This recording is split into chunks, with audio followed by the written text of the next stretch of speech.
Hi, thank you for doing this. I was hoping you could talk a little bit more about why the Pentagon decided to declassify the video of the drone and whether or not releasing it, increased the risk of Russia framing this conflict instead of being a conflict between Russia and Ukraine, but being between Russia and the West. Yeah, thanks, Tara. So first of all, it's not unusual for us to release imagery of unsafe, unprofessional incidents. We've done that in other situations.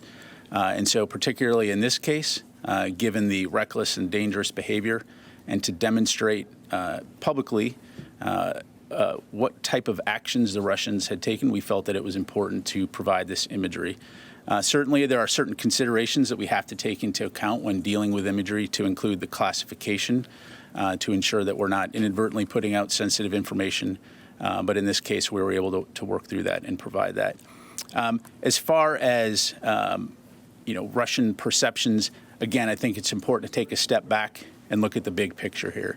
The United States focus in the region, the focus with Ukraine, is solely on providing Ukraine with the support that it needs to defend itself.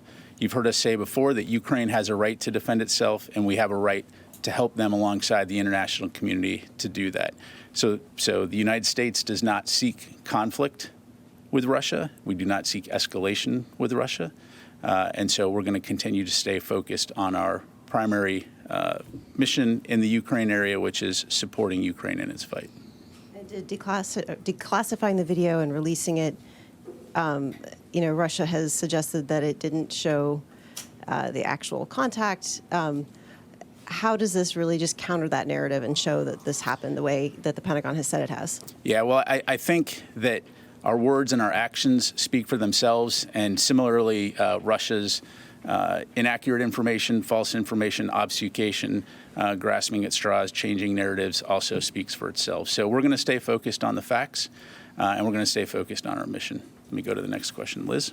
Thank you, Pat. I have 2 questions. The first part of my questions are, did the U.S. ask for an apology from Russia on taking down the drone, and did Russia offer an apology? No, we did not ask for an apology. Again, our focus was on highlighting the fact, as we've made very clear publicly and privately, that the United States will continue to fly and operate in international airspace in accordance with international law. Thank you. And my second part is, it's come out that Russian officials ordered the pilots to be aggressive towards the drone, and today the CENTCOM commander told the Senate Armed Services Committee that he's seen increased Russian aggression in the Middle East.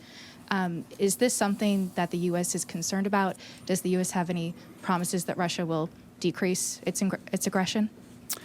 So, Liz, what I would tell you is that, again, our focus is on conducting our operations in support of our national security interests, our allies and our partners around the world. Ultimately, the Russian military and the Russian government is responsible for its own behavior. And when that behavior is unsafe and unprofessional, we're going to call it out, as we've done in this case. And so that it will continue to be our focus.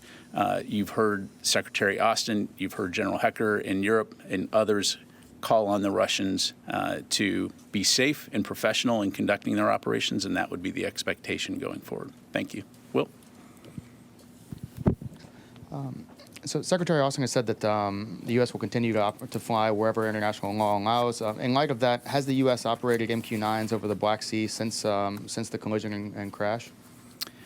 So I'm not going to get into talking about specific missions, routes, timelines of operations. I think Secretary Austin was pretty clear that we're going to continue to fly and operate in international airspace where international law allows, and that includes the Black Sea region.